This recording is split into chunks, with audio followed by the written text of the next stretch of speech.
discurso de superioridad intelectual.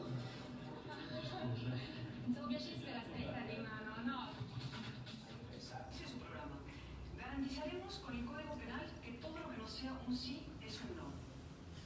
¿De verdad van a garantizar eso? Realmente no es que un silencio es un no. no es no. Y una duda.